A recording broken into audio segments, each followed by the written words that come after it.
Assalamualaikum warahmatullahi wabarakatuh. Nah, ketua kelasnya silakan dipimpin berdoa ya teman-temannya. Nah, sudah berdoa ya. Ini sudah masuk semua kan pagi ini? Tidak ada yang terlambat? Bagus. Itu namanya disiplin. Oh iya, untuk seragamnya pada pakai dasi semua kan? Tidak ada yang tertinggal.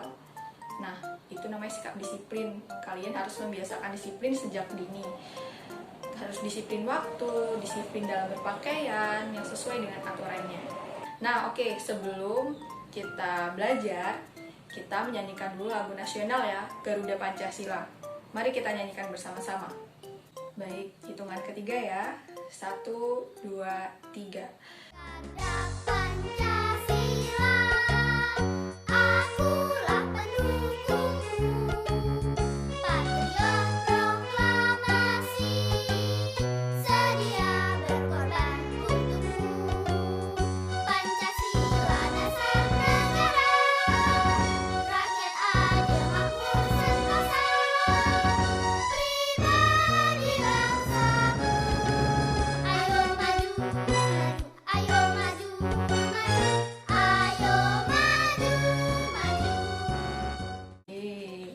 Kalian semua hafal kan lagu Garuda Pancasila?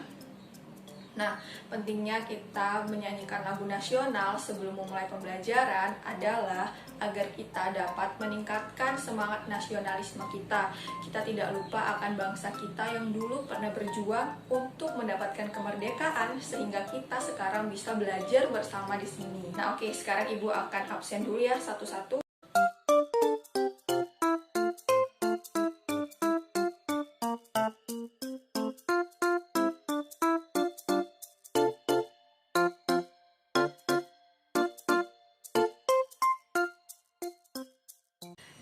Udah Ibu absen semua ya. Oke, sebelum masuk ke pembelajaran, Ibu punya tepuk kompak nih buat kalian, sekaligus bermain game supaya kalian lebih semangat belajarnya. Oke, sekarang berdiri semua ya. Nah, sekarang ikutin Ibu ya. Kalau misalnya Ibu bilang, jadi tepuknya seperti ini, namanya tepuk ABCD. Nah, tepuk ABCD, A seperti ini, A, B seperti ini, kemudian C seperti ini, tangannya ditelungkupkan. Nah, terus kemudian D seperti ini, tangannya ditengadahkan. Jadi ketika Ibu bilang, ini kompak untuk menguji kekompakan kalian ya, apakah kalian bisa sama-sama atau tidak. Jadi waktu Ibu bilang A, kalian semua harus seperti ini. Ketika Ibu bilang B, kalian juga harus B gitu ya. Kalau misalnya ada yang salah, berarti itu tidak kompak. Nah, ini akan menguji nih, kalian kompak atau enggak. Oke, siap ya? Mengerti kan? Oke.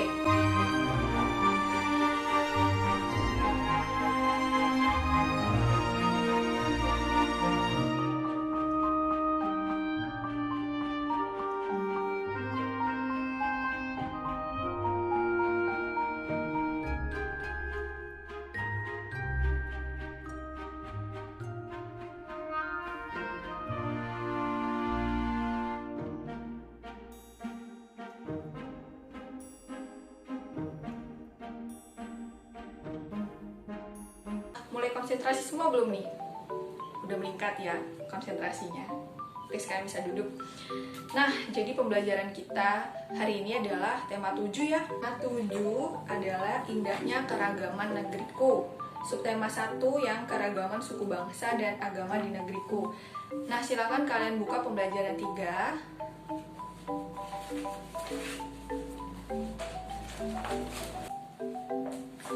Nah, jadi di pembelajaran 3 itu kalian bisa lihat di halaman 20. Di situ ada gambar peta ya. Gambar peta. Ini kalian bisa lihat peta apa ini? Iya, gambar peta Indonesia, benar. Nah, kalian berdiskusi ya. Sebelum mulai pelajaran, kita berdiskusi kecil dulu untuk mengasah ingatan kalian yang telah lalu. Kalian pasti sudah belajar dong tentang Indonesia sebelumnya. Nah, ayo berdiskusi. Dari gambar peta tersebut, diskusikan jawaban pertanyaan-pertanyaan berikut dengan kelompokmu. Yang pertama nih, di pulau manakah kalian tinggal? Oh iya, sebelumnya kalian tahu ini pulau apa aja? Nah, coba dari sini deh. Ini pulau apa? Sumatera, benar. Nah, di sini pulau apa? Pulau Jawa, ya. Di sini Pulau Jawa, ini, yang ini apa? Kalimantan. Nah, yang ini yang seperti huruf apa ini? Seperti ini Sulawesi. Nah, terakhir yang di sini apa nih? Ayo, ada yang tahu? Iya, Papua ya. Papua ada di sini. Nah, jadi itu ya. Jadi kalau ditanya kalian di pulau mana nih tinggalnya? Sekarang kalian tinggal di mana nih? Di Lampung. Lampung itu ada di Pulau Sumatera. Nah, itu ya, seperti itu. Lalu yang nomor 2 nih, banyak atau sedikitkah pulau-pulau di Indonesia? Menurut kalian banyak atau sedikit pulau di Indonesia ini? Yang kalian bayangkan atau yang pernah kalian baca sebelumnya? Nah, pokoknya kalian jawab, kalian berdiskusi ya. Jadi nanti kelompoknya depan belakang aja, jadi 4 orang ya, depan belakang, 2 bangku, jadi ya ada hadapan, kalian berkelompok dan berdiskusi tentang ini. Kalau ada yang tidak jelas, boleh ditanyakan ke ibu ya.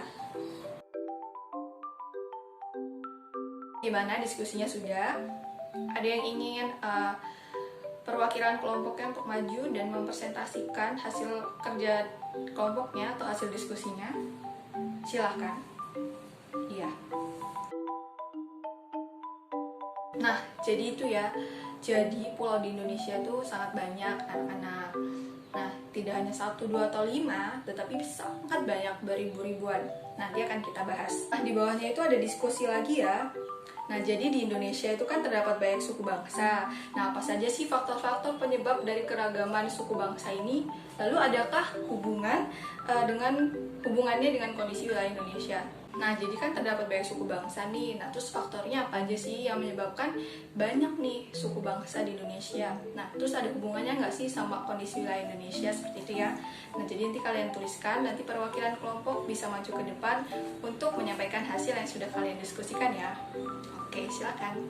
Nah, jadi tadi menurut kelompok 3 yang maju tadi ya, jadi keragaman itu ada banyak faktornya. Yang pertama adalah kondisi wilayah, kemudian kondisi wilayah Indonesia ya, kemudian kondisi tempat tinggal mereka, dan juga apalagi tadi? Iya, perbedaan kondisi alam. Nah, itu ya. Nah, sekarang kita akan bahas nih. Kalian buka halaman 22, yaitu ayo membaca. Faktor penyebab keragaman masyarakat Indonesia. Nah, ya. Nah, kalian baca dulu 10 menit, nanti akan Ibu jelaskan ya.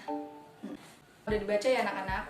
Jadi setelah kalian baca tadi, kalian bisa menemukan ada berapa faktor di situ. Ada 5, iya benar. Ada 5 faktor penyebab keragaman masyarakat Indonesia, dan masih banyak lagi ya. Ini yang hanya ada di buku ini. Nah, akan Ibu jelaskan satu-satu nih. Jadi yang pertama yaitu letak strategis wilayah Indonesia. Seperti yang kita tahu, Indonesia terletak di antara Samudra Hindia dan juga Samudra Pasifik, dan juga di antara benua Asia dan juga benua Australia. Nah, itu yang menyebabkan Indonesia menjadi strategis dan menjadikan Indonesia menjadi tempat lalu lalang perdagangan. Orang-orang banyak datang ke Indonesia untuk berdagang. Nah, dari situ karena banyak pedagang asing yang datang, kemudian mereka menikah dengan orang pribumi, jadilah budaya ini menjadi satu dan menjadi sebuah keragaman. Ada budaya baru lagi yang masuk seperti itu. Lalu yang kedua yaitu kondisi negara kepulauan. Nah, kita tahu kan Indonesia ini merupakan negara kepulauan, di mana ada lebih dari 13.000 pulau di Indonesia. Banyak banget bukan kayak kita lihat di sini tadi itu kayak cuma sedikit kan, kayak cuma berapa pulau gitu kan. Ini karena diperkecil. Nah, kalau misalnya lebih dekat lagi, itu ada banyak sekali pulau di Indonesia. Yaitu sekitar 13.400 lebih banyak sekali. Nah, banyaknya pulau di Indonesia ini menyebabkan penduduk yang menempati satu pulau atau sebagian dari satu pulau tumbuh menjadi kesatuan suku bangsa. Nah, jadi ada penduduk yang menempati satu pulau ini, mereka tumbuh bersama, kemudian mereka memiliki budaya dan kebiasaan bersama, dan mereka membuat budaya mereka sendiri, dan mereka pun memiliki agama dan suku mereka sendiri. Nah, begitupun yang di pulau lain, mereka juga memiliki kebiasaan dan budaya mereka sendiri, dan itu yang menjadikan Indonesia menjadi memiliki masyarakat yang beragam sekali. Selanjutnya perbedaan kondisi alam. Nah, Indonesia ini kan sangat luas ya. Jelas kondisi alamnya berbeda-beda. Ada yang tinggal di dataran tinggi, pasti kondisi alamnya pasti akan dingin. Yang tinggal di dataran rendah, pasti kondisi alamnya juga akan berbeda dengan di dataran tinggi, seperti itu. Nah, dari perbedaan kondisi alam itu jelas juga akan berbeda budaya, kebiasaan, ekonomi, suku, dan juga agamanya. Nah, misalnya di ekonomi, yang tinggal di dataran tinggi pasti mereka akan menanam teh, menanam tumbuh-tumbuhan yang bisa tumbuh di dataran tinggi. Jelas pendapatan mereka akan berasal dari sana. Berbeda dengan yang di dataran rendah atau yang tinggal di pesisir. Pasti mereka juga pendapatan ekonominya bukan dari yang ditanam di dataran tinggi, tetapi dari laut menjadi nelayan, misalnya seperti itu ya. Nah, selanjutnya keadaan transportasi dan komunikasi, di mana hal ini sangat mempengaruhi juga terhadap keragaman masyarakat Indonesia. Kemudian sarana transportasi dan komunikasi akan membuat masyarakat di suatu daerah menjadi terbuka, bisa berhubungan dengan masyarakat lain, sehingga ketika ada masyarakat lain yang datang ke daerah mereka, mereka akan menerimanya, mereka akan welcome. Jadi akan mendapatkan budaya baru di situ. Nah, sedangkan berbeda dengan yang masyarakat yang sarana transportasi dan komunikasinya terbatas, yang dalam berhubungan dan berkomunikasi mereka itu terhambat dengan masyarakat lain atau sangat kurang dibanding dengan yang bisa berhubungan dengan masyarakat lain. Nah, kondisi ini menjadi penyebab keragaman masyarakat di Indonesia. Seperti itu ya. Lalu yang kelima, penerimaan masyarakat terhadap perubahan. Nah, ini ada masyarakat yang belum bisa juga menerima perubahan, tetapi banyak juga masyarakat yang sudah terbuka akan perubahan, menerima perubahan yang ada dan juga pembaruan. Nah, dari itu mereka menjadi beragam. Kenapa? Karena ketika ada pembaruan atau perubahan, mereka akan menerima, sehingga itu akan menjadi budaya yang baru lagi gitu. Nah, itulah beberapa faktor penyebab keragaman masyarakat Indonesia. Nah, jadi setelah kita bahas tadi tentang faktor-faktor penyebab keragaman masyarakat di Indonesia, ada yang ingin ditanyakan? Boleh? Iya, silakan. Cara menyikapinya akan perubahan, akan perbedaan, ya, perbedaan. Nah, jadi cara menyikapi perbedaan itu ya, satu kuncinya yaitu menghargai dan juga menghormati. Ketika kalian sudah bisa menghargai dan menghormati sebuah perbedaan, sudah pasti kalian akan hidup harmonis dan berdampingan serta damai. Nah, itu kuncinya. Kalian harus bisa menghargai orang yang berbeda dari kalian, yang memiliki keyakinan berbeda ataupun bahasa dan suku berbeda. Jangan misalnya ada yang berbeda, kalian malah mengejek, mengolok, kemudian kalian menghakimi. Jangan. Kalian harus menghargai dan menghormati apa yang sudah mereka anut, apa yang sudah mereka percayai dan mereka budayakan gitu. Nah, oke, baik. Jadi tadi kita sudah bahas materinya. Sekarang ibu mau kasih tugas kalian ya, diskusi lagi. Jadi berempat nih ya, kayak tadi. Nah, jadi kalian tugasnya adalah mengidentifikasi keragaman yang ada di sekitar daerah tempat tinggal kalian, mulai dari keragaman suku, budaya, ekonomi, agama.